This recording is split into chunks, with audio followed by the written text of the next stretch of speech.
আসসালামু আলাইকুম আমার এক কাপ চায়ের বন্ধুরা, কেমন আছেন? এই এই শ্যাম সাধনার মাসে আশা করছি সবাই ভালো আছেন। সারা বছর জুড়ে মুসলিম যারা আমরা, তারা এই দিনটির জন্য অপেক্ষা করি এবং চেষ্টা করি এই মাসের পবিত্রতা বজায় রেখে বিভিন্ন যে বিধিবিধানগুলো আছে সবাই পালন করার কম বেশি। কিন্তু সব সময় সবাই কতটুকু পারি সেটি তো আছেই, তারপরেও কিন্তু পরিবেশের উপর অনেক কিছুই নির্ভর করে।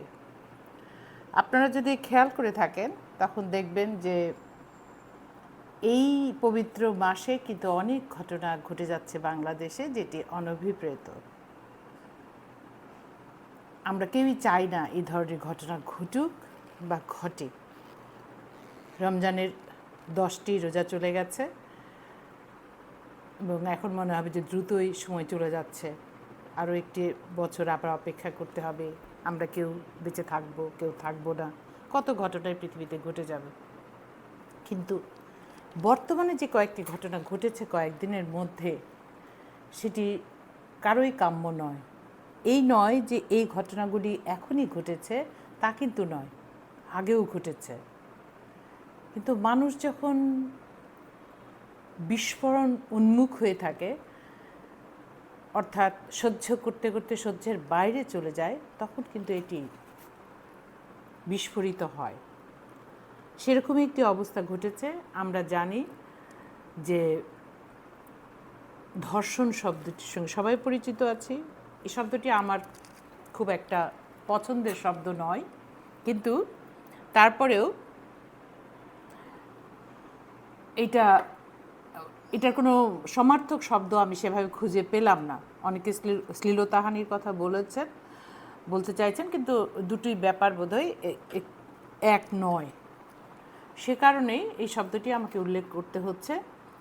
দেশে আগেও ধর্ষণ হয়েছে, কিছু প্রকাশ হয়েছে, অর্থাৎ মিডিয়াতে এসেছে, জনসম্মুখে এসেছে, কিছু আসে নাই। কিছু যারা এই ঘটনার শিকার হয়েছে তারাই, তাদের পরিবাররা লুকিয়ে রেখেছে বা বলতে চায়নি। সামাজিকভাবে আরও নিগ্রহের শিকার তাদের হতে হয়, আমরা জানি। সে কারণে তারা এই জিনিসগুলো জনসম্মুখে আনতে চায়নি। কিন্তু কয়েকদিন আগে যে ঘটনাটা ঘটেছে আপনারা সবাই জানেন, যে ছোট্ট একটি মেয়ে, আমি নাম বলছি না, সেই মেয়েটি মাগুরাতে একটি নির্মম ঘটনার শিকার হয়েছে এবং সেটি নিয়ে সারা দেশ মানে কি বলবো, এটা ফেটে পড়েছে, প্রতিবাদে ফেটে পড়েছে এবং এটার প্রতিকার চাইছে এবং ধর্ষকের শাস্তি চাইছে। কেউ ফাঁসির শাস্তি বলছেন, কেউ বলছেন জনসম্মুখে শাস্তি, পাথর মেরে শাস্তি। এই নানাবিধ কথা কিন্তু আমরা শুনতে পাচ্ছি। তো কয়েকদিন ধরে শুনছিলাম যে এই বিষয় নিয়ে অবশ্য আগেও আমি কথা বলেছি, কিন্তু আজকে যেভাবে কথাটি বলতে এসেছে, যে অনেক সময় আমরা শুনে থাকি যে ধর্ষণ হয় মেয়েদের বেপর্দার কারণে, এটার কারণে, সেটার কারণে, কিন্তু এই শিশুটি কিন্তু সেই পর্যায়ে এখনও যায়নি, অর্থাৎ শিশুটি এখনও নারী হয়ে ওঠেনি। কিন্তু সে নির্মমভাবে তার বোনের বাড়িতে বেড়াতে যেয়ে বোনের স্বামী, বোনের ভাসুর, বোনের শ্বশুর দ্বারা রেপড হয়েছে এবং যে শিশুটি এই বিষয়টি মানেই জানে না। অনেকে বলার চেষ্টা করছেন সোশ্যাল মিডিয়াতে যে শাস্তির কথা শুনে অনেক পুরুষ, বেশিরভাগ পুরুষই অবশ্য প্রতিবাদ করেননি, সেভাবে করেনি, কিন্তু অনেকেই বক্তব্য দিতে চাচ্ছেন বা বলতে চাইছেন যে এইটা কি শুধু পুরুষেরই দোষ, এরকম একটা কথা তারা ঘুরিয়ে ফিরে বলার চেষ্টা করছেন। এবং অনেকে এটিও বলার চেষ্টা করছেন যে যেখানে নারী পুরুষের একটা সম্পর্ক থেকে যদি এই ধরনের শারীরিক সম্পর্ক হয়ে থাকে, তারপর তাদের সম্পর্কে কোনো কারণে ভেঙে গেলে তখন যদি এটাকে রেপ বলে অভিযোগ করা হয়, তাহলে সেটি কতটুকু গ্রহণযোগ্য। আমি আজকে এই বিষয়গুলো নিয়ে কথা বলতে এসেছি। আমি খুব সহজভাবে বলবো, আইনের ধারা, আইনের মারপ্যাঁচ নিয়ে আমি কথা বলবো না, কারণ সেটি আইনজ্ঞদের বিষয়, আমি এত বিশেষজ্ঞ নই সে বিষয়ে। কিন্তু আইনগতভাবে যে বিষয়গুলো বলা আছে সেটি হচ্ছে যে স্বামী যদি স্ত্রীর ইচ্ছের বিরুদ্ধে তার সঙ্গে শারীরিকভাবে মিলিত হওয়ার জন্য চেষ্টা করেন, জোরাজুরি করেন বা হন জোর করে, অর্থাৎ প্রেশার দিয়ে, শক্তি দিয়ে, অনিচ্ছা সত্ত্বেও যদি তার উপর এই ধরনের আচরণ করেন, তাহলে সেটিও কিন্তু রেপ্ট হবে। তো যে ভদ্রলোকেরা, যে আমাদের পুরুষ বন্ধুরা বলছেন যে এটা কিভাবে যদি নারী সম্মতিক্রমে হয়ে থাকে পরে কেন সেটার অভিযোগ আনা হবে, না, বললাম তো, স্বামীর যদি রেপ্টের দায়ে অভিযুক্ত হন, তাহলে সেই ব্যক্তি, সে প্রেমিক হতে পারে, বন্ধু হতে পারে, সেই ব্যক্তি অভিযুক্ত না হওয়ার কোনো কারণ নেই। আমাদের দেশে নয়, পৃথিবীর সমস্ত দেশেই কিন্তু রেপ হচ্ছে, হয়তো ভবিষ্যতেও হবে, আমি জানি না হবে কি না। এই বিষয়টিকে বন্ধ করতে হলে প্রথমত দরকার আমাদের সামাজিক সচেতনতা। ধর্মীয় ব্যাপার তো রয়েছে, কিন্তু যারা এখানে হচ্ছেন, শিকার হচ্ছেন এবং যে অভিযুক্ত, তারা কিন্তু ইসলাম ধর্মেই লোকজন, বেশিরভাগ যেহেতু এটা মুসলিম প্রধান দেশ, বেশিরভাগ তারাই। তো তাদের তো ধর্মের জ্ঞান আছে এবং ধর্মে বলা আছে। তো ধর্ম কি এই কাজ থেকে নিবৃত্ত করতে পারছে না।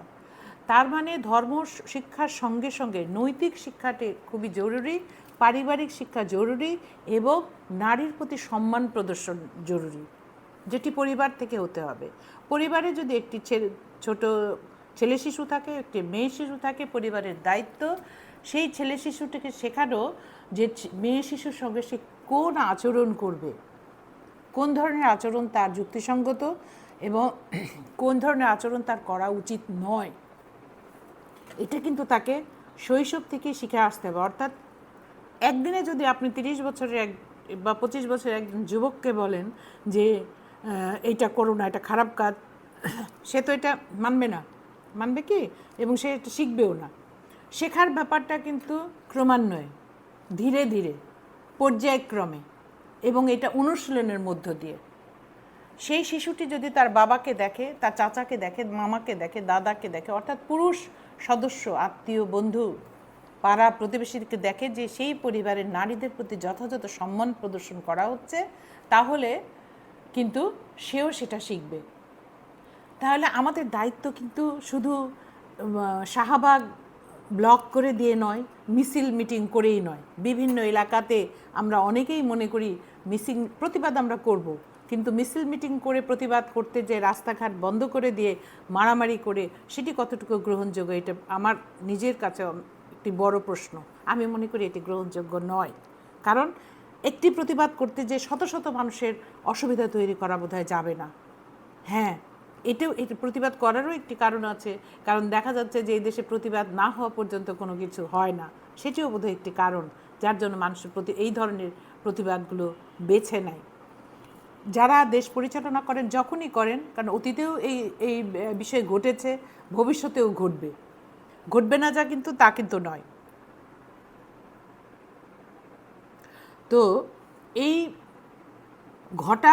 ঘটনা যেহেতু ঘটছে বা ঘটবে, আমরা ধরেই নিতে পারি, এটাকে আমরা কমিয়ে আনতে পারি। একদিনে বন্ধ করা বোধহয় কখনোই সম্ভব নয়, কারণ এই ছোট্ট দেশে এত ধরনের মানুষ বসবাস করে এবং জনসংখ্যার আধিক্য এত বেশি। আর প্রপার যে এডুকেশন, মানে শিক্ষা, বিশেষ করে নৈতিক শিক্ষায়, সাধারণ শিক্ষা তো আছে, তার মধ্যে যে নৈতিক শিক্ষা দেওয়ার বিষয়টি, সেটি কিন্তু আমরা সেভাবে দেই না। বরং আমরা সব সময় মনে করি বা বলার চেষ্টা করি সব দিক থেকে যে নারী মানেই দুর্বল, নারী মানেই নিষ্পেষণ করা যায়, নারী মানেই তাকে দমিয়ে রাখা যায়। একটি বিষয় আমাদের বোধহয় ভাবার ব্যাপার আছে, পুরুষ তার পিতৃতান্ত্রিক মানসিকতা নিয়ে নারীকে দেখে, বেশিরভাগ, হয়তো 1%ও নাই যে সে সমানভাবে ভাবে নারীকে, বা আরও একজন মানুষ হিসেবে ভাবে, সেটি শিক্ষিত পুরুষ হোক, অশিক্ষিত পুরুষ হোক, এটি ভাবে না।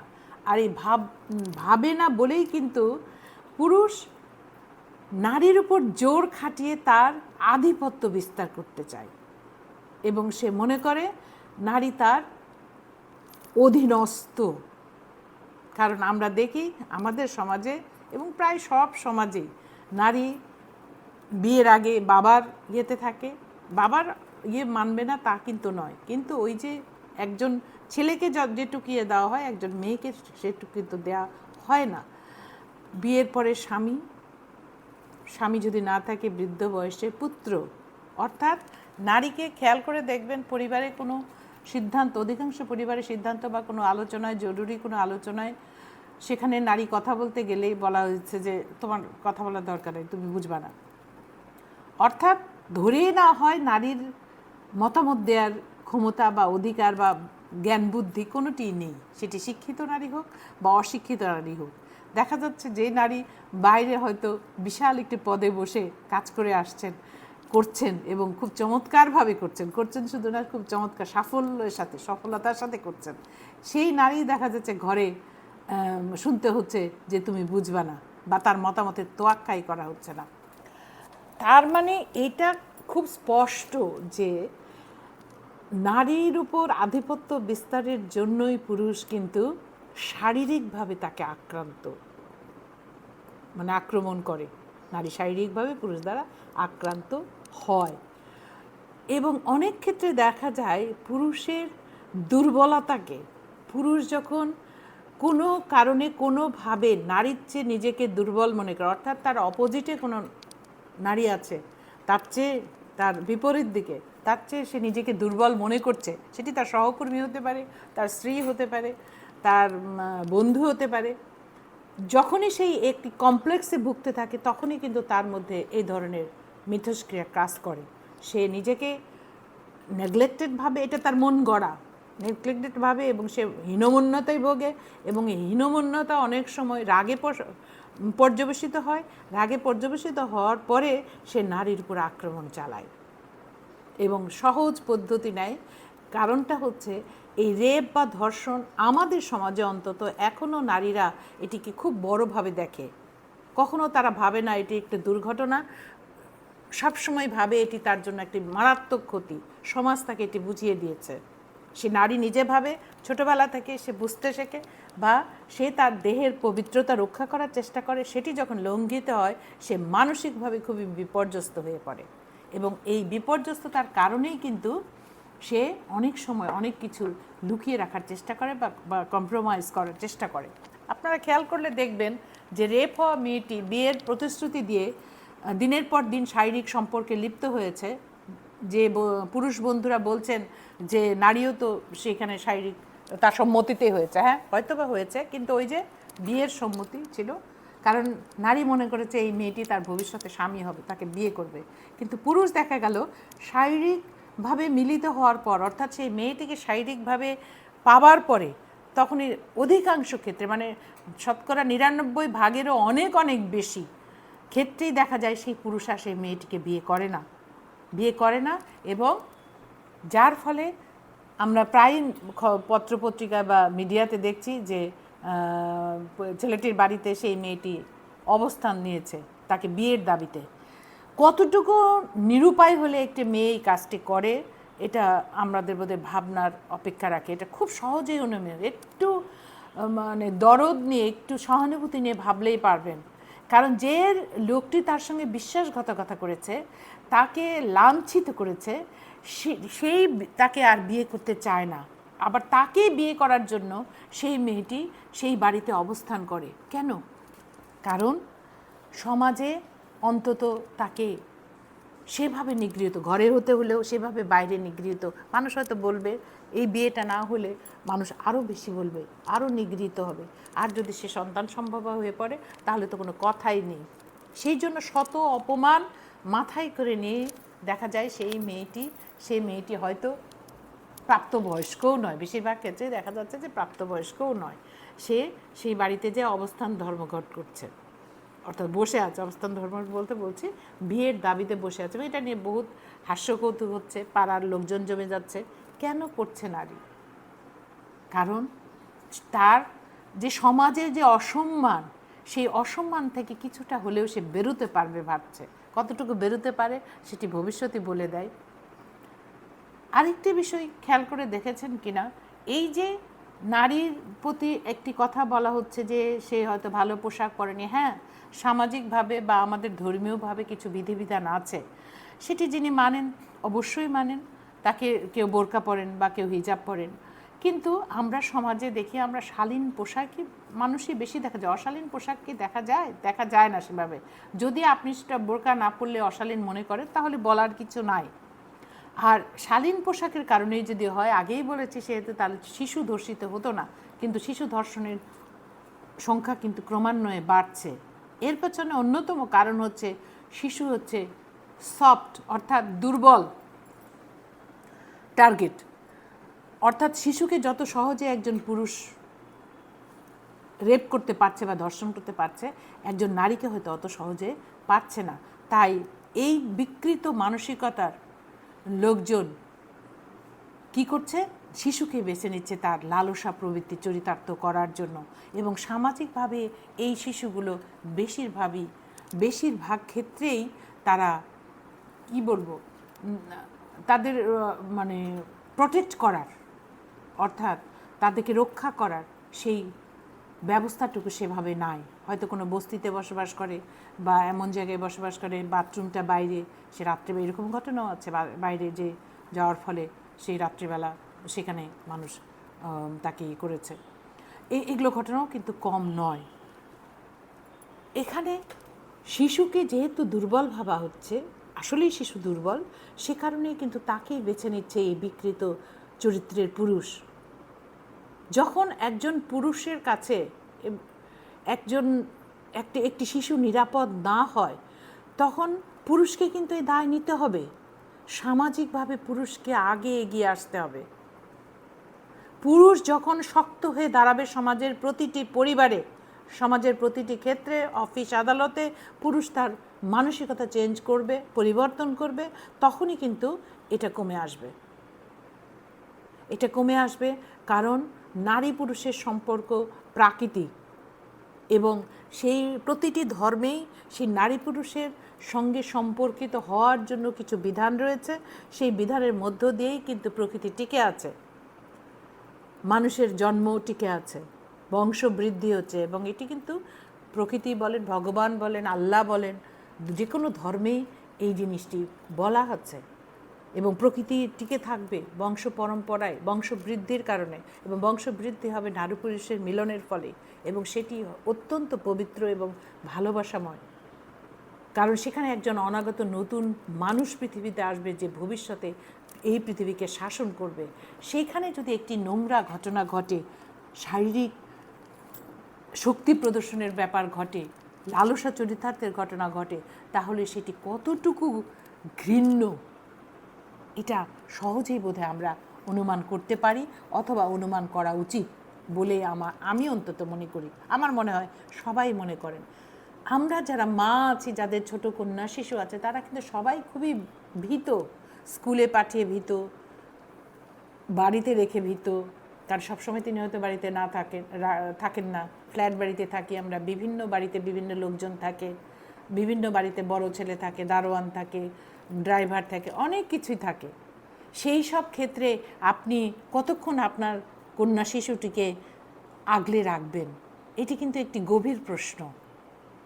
আরেকটি বিষয়, এই আগলে রাখতে তো আমরা সচেষ্ট হবই, কিন্তু সামাজিকভাবে সচেতনতা বৃদ্ধি বোধহয় খুবই জরুরি। কারণ শুধু শাস্তি দিয়ে কোনো কিছু নিয়ন্ত্রণ করা সম্ভব নয় বলে আমি বিশ্বাস করি। মানুষ যখন বিশ্বাস করতে শিখবে এটি অন্যায়, এটা ধারণ করবে, বিশ্বাস না শুধু ধারণ করবে এটি খারাপ কাজ, তখন এটি নিজে থেকেই বন্ধ হয়ে যাবে। আপনি খেয়াল করে দেখবেন, আমরা খেয়াল করে দেখলেই পাবো, আপনাদের কাছেও খবর আছে, খোঁজ আছে, যে বহু মেয়ে তারা প্রেমিক দ্বারা ধর্ষিত, বহু মেয়ে তার বন্ধুর দ্বারা ধর্ষিত। হয়তো কোথাও বেড়াতে গেছে, বিশ্বাস করে বহুদিনের বন্ধু, সে কখনো ভাবতেই পারেনি যে এই বন্ধুটি তাকে ধর্ষণ করতে পারে। এমন একটি পরিস্থিতির সম্মুখীন হয়েছে সেই নারীটি, যে নিজেকে সে প্রোটেক্ট করতে পারেনি, সে যত শক্তিশালী নারীই হোক। কারণ ওই পুরুষটি কিন্তু সমাজে বুক ফুলিয়ে ঘুরে বেড়াবে বা বেড়ায়, কারণ ওই নারী বা ওই নারীরা অনেক সময়ই সম্মানের কারণে কিছু বলতে পারে না, এবং বলতে গেলে যেটি হয় আইন আদালত করতে গেলে যেটি হয়, সেখানে দেখবেন খেয়াল করে সাংবাদিক যখন এসে জিজ্ঞেস করছে খুব বিশ্রীভাবে প্রশ্নগুলো করে, পুলিশ যখন জিজ্ঞেস করে বিশ্রীভাবে প্রশ্নগুলো করে, কোর্টে যখন অ্যাডভোকেট জিজ্ঞেস করে বিশ্রীভাবে প্রশ্নগুলো করে, মেয়েটি বারবার ধর্ষিত হয়, একবার না। সে কারণে আমার মনে হয় এই বিষয়টি আমরা খুব ভালোভাবে মনে রাখার চেষ্টা করব, মাথায় রাখার চেষ্টা করব, আমাদের মধ্যে বিবেকবোধকে জাগ্রত করব এবং নীতিবোধকে ছোট্ট শিশু থেকে পরিবারের নৈতিকতা শিক্ষায় শিক্ষিত করব এবং ছোটোবেলা থেকেই তার মধ্যে এই ধারণা দিব যে কোনটি ভালো কাজ কোনটি খারাপ কাজ। নারীর উপর বল খাটানো বা জোর খাটানো কোনো পুরুষের পৌরুষ নয়। পুরুষের পুরুষাঙ্গ থাকলেই সেই পুরুষ হয়ে যায় না। পুরুষ হতে হলে তাকে আগে মানুষ হতে হবে। এই বিষয়গুলো যদি আমরা সভা, সেমিনার, পাঠ্য বই, প্রতিষ্ঠানে, পরিবারে, সমাজে, মসজিদে, ধর্মীয় আরও যেগুলো ধর্মালয় আছে সেগুলোতে প্রচার করি, বলি, প্রতি সপ্তাহে বারবার করে মানুষকে মোটিভেশন দেই, তাহলে আমার মনে হয় একদিন এটা কমতে কমতে জিরোতে এসে দাঁড়াবে। সকলে ভালো থাকবেন। আবার কোনো একটি নতুন বিষয় নিয়ে কথা বলবো আমরা। সে পর্যন্ত ভালো থাকুন। ধন্যবাদ।